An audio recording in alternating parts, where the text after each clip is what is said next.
3 kosinus 2x plus 4 sinus kvadrat x taqsim 2 plus pi taqsim 4 teng 1 tenglamani pi taqsim 2 yu 2pi oraliqdagi yechimlari nechta? Demak, yechimlar sonini topishimiz kerak. Buning uchun biz daraja pasaytirish formulasidan foydalanamiz. Ya'ni sinus kvadrat x teng bo'ladi 1 ayrilgan kosinus 2x taqsim 2.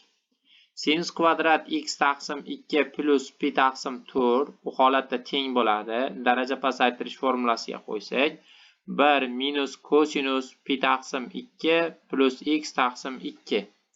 Bu ifodada ham kosinus pi taqsim 2 plus x bizga beradi. Nimani desa, pi taqsim 2 da kosinus o'zini nomini o'zgartiradi-da va sinusga o'tadi. Ikkinchi chorak bo'lganda sinus x ga o'tadi. Ya'ni ikkinchi chorakda kosinus manfiy bo'lgani uchun. Demak, o'rniga qo'yamiz. Bizda nimalar hosil bo'ladi? 3 kosinus 2x plus 4 ko'paytirilgan 1 ayrilgan sinus x taqsim 2 teng 1 ga. 3 kosinus 2x 4 va 2 qisqarsa 2 minus 2 sinus x qoladi. Teng 1 ga. Kosinus 2x ni ham yoyib yuborsak, u holatda qanday ko'rinishga keladi? Kosinus kvadrat x ayrilgan sinus kvadrat x minus 2 ta sinus x va 1 bu tomonga o'tsa plus 1 bo'ladi. Mana bu 2 bilan teng 0. Mana bu ifodada 3 kosinus kvadrat x degani 1 ayrilgan sinus kvadrat x ayrilgan sinus kvadrat x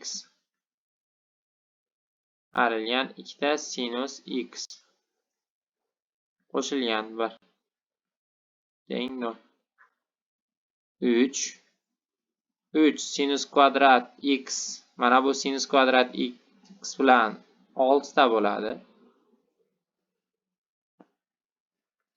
Minus 2 ta sinus x qo'shilgan 1 teng 0.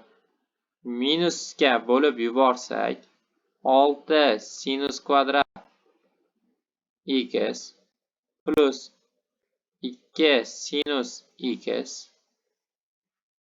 minus 4 ko'rinishga keladi. Buni ham 2 ga bo'lib yuborsak 3 sinus kvadrat x qo'shilgan sinus x minus 2 teng 0. Sinus x ni t bilan belgilash qilsak, sinus x t bo'lsa, u holatda 3t kvadrat plus t minus 2 teng 0. Yechimlar chiqadi. T1 chiqadi. T1imizning qiymati e'tibor qaratadigan bo'lsak, 3t kvadrat plus t minus 1 qiymatini hisoblaydigan bo'lsak, T1 da qiymati minus 1 ga minus 1 bo'ladigan bo'lsa, yo'q, T1 da qiymati 1 ekan, plusdan 1. T2 ni qiymati esa minusdan 2 taqsim 3 ekan. Demak, T1 plus 1 ekan.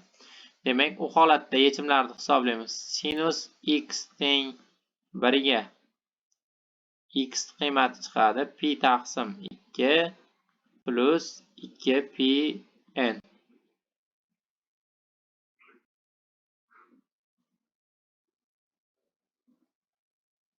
Hisoblaymiz. Biz pi taqsim 2 yu 2 pi oralig'ida ko'rishimiz kerak. Pi 3 pi taqsim 2.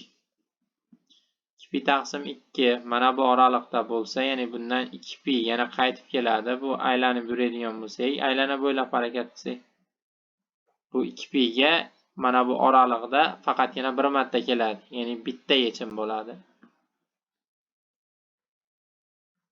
Sinus x teng minus 2 taqsim 3 ga x teng bo'ladi minus 1 darajasida n plus 1 arc sinus 2 taqsim 3 plus pi n.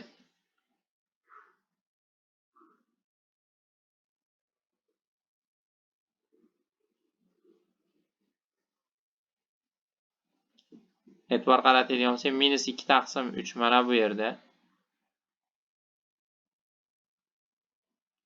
Pi taqsim 2 pi 2pi. Demak, bu oraliqda ikkita yechim bor ekan mana. Birinchi yechim, ikkinchi yechim. Demak, pi taqsim 2 2pi oralig'ida ikkita yechim, bunda bitta yechim, jami yechimlari 3 ta ekan.